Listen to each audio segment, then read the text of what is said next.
नमस्कार मित्रांनो, आपण सातत्याने 22,500च्या पुढे मार्केट जर टिकलं तर मार्केट वरच्या दिशेने जाईल हे सांगत आहोत. आज मार्केट म्हणजेच निफ्टी 50 22,834 वरती बंद झाला. Nifty, Sensex, Nifty bank, small cap, mid cap आणि सगळ्या सेक्टोरल इंडेक्समध्ये आज तेजी दिसून आली. म्हणजे ही रॅली फक्त निफ्टी आणि सेन्सेक्स पुरती मर्यादित नव्हती, तर ती ब्रॉड बेस रॅली होती. आजचा आपला विषय आहे, भारतीय मार्केटमध्ये परत एकदा विदेशी गुंतवणूकदार येतील आणि गुंतवणूक करतील. तर याची काय कारणं आहेत ते आज आपल्याला पाहायचं आहे. तर आपण पाहिलं की सप्टेंबर 24 आपण सातत्याने मार्केटमध्ये मंदी अनुभवत आहोत. 26,277 पासून 22,000पर्यंत मार्केट खाली आलं. तर याची कारणं आपण पाहूयात. तर पहिलं कारण याच्यामध्ये सगळ्यात महत्त्वाचं कारण, जुलै ते सप्टेंबर तिमाहीत भारताचा GDP विकास दर 5.4पर्यंत घसरला.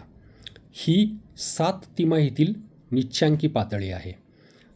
दुसरं यातील कारण म्हणजे ऑक्टोबर 2024मध्ये ग्राहक किंमत निर्देशांक हा भारताचा किरकोळ महागाई दर 6.2वर पोहोचला, जो 14 महिन्यांचा उच्चांक होता आणि RBIच्या 6% या सहनशीलतेची मर्यादा त्याने ओलांडली होती.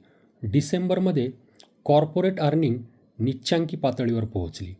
आणि तिसरं कारण, भारतातील सरकारी खर्च 2024च्या तिसऱ्या तिमाहीत 4,018 बिलियन वरून 2024च्या चौथ्या तिमाहीत 3,738 बिलियन इतका कमी झाला.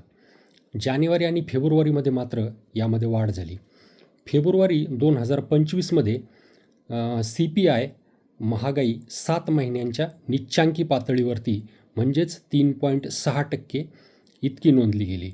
उत्पादन आणि खाणकाम यांच्या नेतृत्वाखाली जानेवारी 2025मध्ये IIP 5% वाढल्याने औद्योगिक वाढ मजबूत झाली. RBIने 0.25% फेब्रुवारीमध्ये रेट कट केले आणि आर्थिक वर्ष 2025-26साठी संभावित GDP ग्रोथ 6.7% इतकी अनुमानित केलेली आहे. मागच्या 6 महिन्यात विदेशी गुंतवणूकदार संस्थांनी जो विक्रीचा मारा केला त्यामध्ये आता कमतरता दिसत आहे. भारतामधील गुंतवणूक काढून ती अमेरिकेतील बॉन्ड मार्केटमध्ये गेली, कारण बॉन्ड यील्डचा रेट हा उच्च पातळीवर होता. तो आता खाली आलेला आहे. ट्रम्प यांच्या रेसिप्रोकल टॅरिफ या धोरणामुळे अमेरिकेतील निर्देशांक डाऊ जोन्स, नॅसडॅक आणि S&P 500 हे खाली आलेले आहेत. आणि भारतीय मार्केटचं व्हॅल्युएशन हे फेअर झालेलं आहे. सप्टेंबर 2024मध्ये निफ्टीचा P 24वर होता, तर तो आता मार्चमध्ये 20 झालेला आहे. ब्लॅकस्टोन या प्रायव्हेट इक्विटी फर्मने देखील भारतात $100 बिलियन गुंतवण्याची घोषणा केलेली आहे. तेव्हा आता या सर्व एकंदर परिस्थितीचा विचार करता विदेशी गुंतवणूक संस्था यांना भारतात गुंतवणूक करण्यासाठी अनुकूल परिस्थिती निर्माण झालेली आहे. भारतीय मार्केटमध्ये डाऊनसाईड ही कॅप आहे. तर भारतीय मार्केटमध्ये लगेचच उद्यापासूनच गुंतवणूक यायला सुरुवात होईल असं नाही आहे.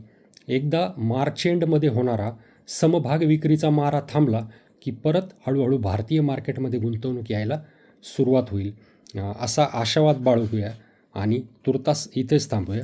धन्यवाद.